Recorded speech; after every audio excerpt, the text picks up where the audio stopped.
Hello friends, അങ്ങനെ നമ്മുടെ ഇഷ്ടം മാത്രം പുതിയ പ്രൊമോല് നമ്മുടെ രചന ആദിമോനെ കാണാൻ വരുന്നുണ്ട്. അപ്പൊ ആദിമോൻ ഭയങ്കര ഹാപ്പിയാണ്. ആദിമോൻ പറയുന്നുണ്ട്, അയ്യോ എനിക്കൊരു അനിയനോ അനിയത്തിയോ വരാൻ പോകല്ലേ, ഞാൻ കട്ട ഹാപ്പിയാണ് എന്ന് പറയുക. അപ്പൊ രചന പറയുന്നുണ്ട്, നീ അങ്ങനെ ഹാപ്പി ആകണമെങ്കിൽ ആ കുഞ്ഞിനെ പ്രസവിക്കേണ്ടത് ഞാനാണ്, അല്ലാതെ വേറൊരാളല്ല എന്ന് പറയുക കേട്ടോ. അപ്പൊ ആദിമോൻ പ്രത്യേകിച്ചൊന്നും പറയുന്നില്ലേ.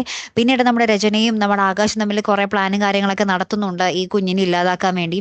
അപ്പുറത്ത് നമ്മുടെ മഞ്ജുമയാണെങ്കിലും, ഞാൻ ജീവിച്ചിരിപ്പുണ്ടെങ്കിൽ ഈ കുഞ്ഞിനെ ഇല്ലാതാക്കിയിരിക്കും എന്നൊക്കെ പറഞ്ഞ് നമ്മുടെ മഞ്ജുമയും കടുത്ത വാശിയിൽ തന്നെയാണ്. അപ്പൊ എന്തായിരിക്കും സ്ഥിതി എന്നുള്ളത് കണ്ടു തന്നെ അറിയണം, അല്ലെ?